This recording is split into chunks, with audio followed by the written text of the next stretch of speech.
Hello, everyone, and happy Friday. So, today, what we're going to do is we're going to look at the 3 steps to answering questions. As you know, we have looked at the results of our unit exam, and we've determined that the standard that we need the most assistance in is RO1. And RO1 is citing strong and thorough textual evidence to support analysis of what the text says explicitly, as well as any inferences that are drawn from the text, and of course, including um, trying to determine where the text leaves matters uncertain.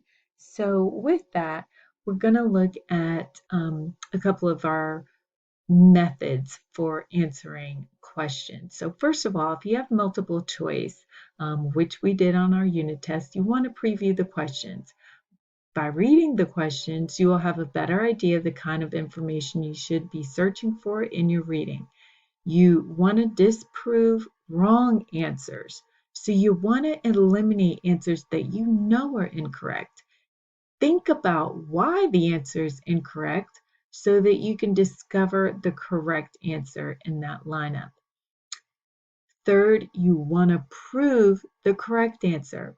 So notate or write the paragraph where you found the correct answer.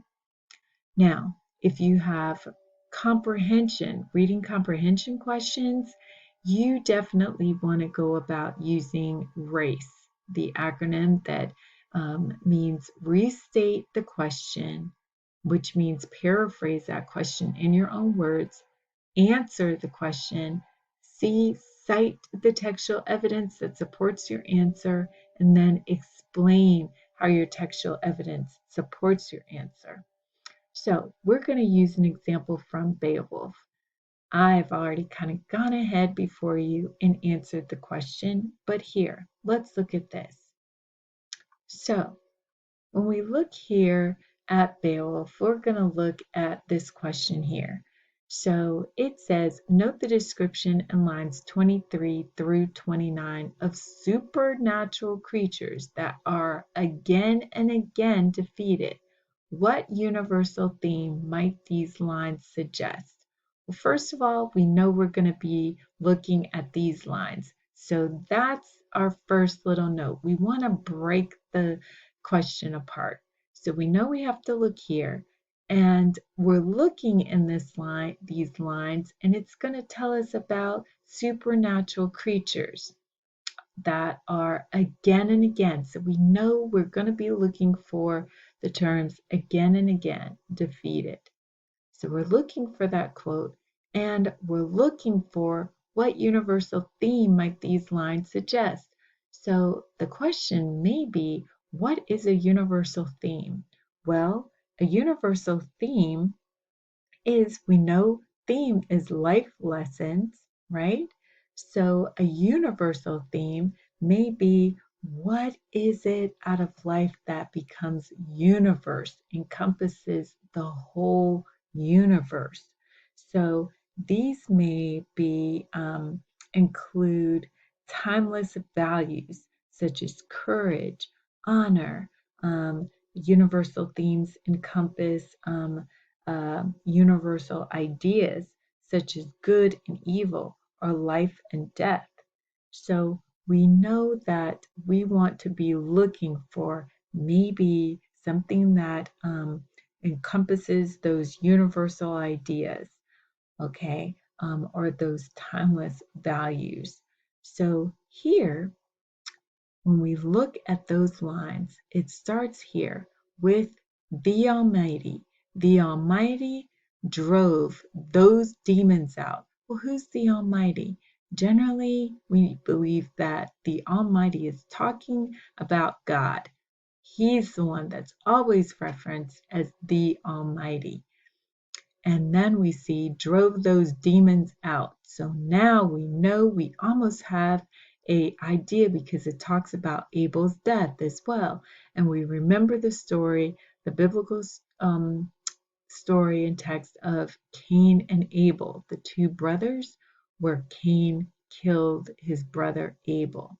So we know that it's talking here. So we now have made those connections. So the Almighty drove those demons out, and their exile was bitter, shut away from men. They split into 1,000 forms of evil.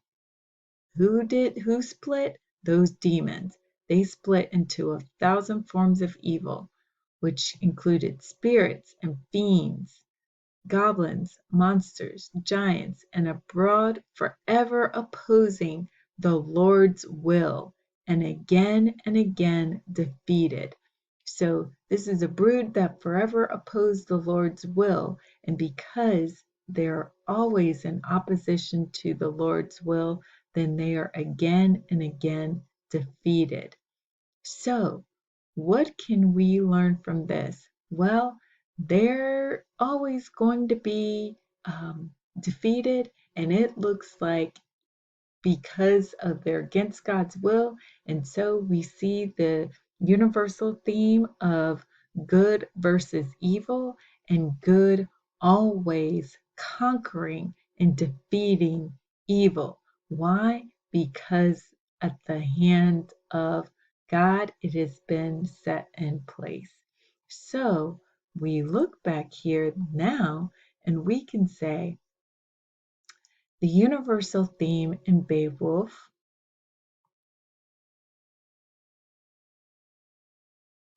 can be derived in lines 23 through 29. The Almighty drove those demons out, and their exile was bitter, shut away from men.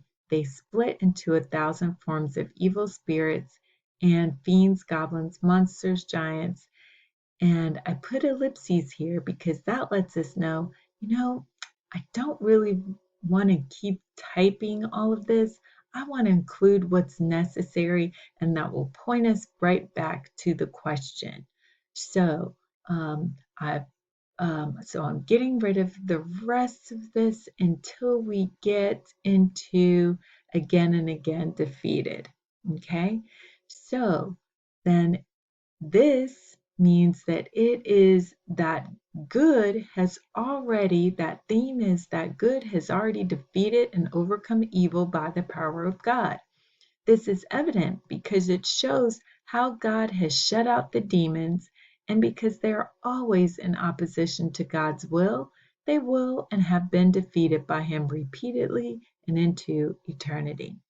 So I have done several things here. I have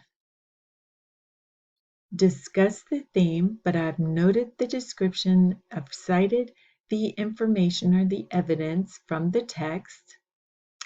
I've made sure to also refer back to the supernatural creatures, and I have also quoted in here again and again defeated, so it's still in the quote, and given the theme. So what I've broken apart, I've gone back and answered as well. So I've given the theme, I've cited the evidence, and I have also, of course, restated the question, and I have explained my answer as well. And that is how you go about citing strong and thorough textual evidence to support analysis of what the text says explicitly, as well as any inferences drawn from the text, even where it leaves matters a little bit uncertain. Now, your turn.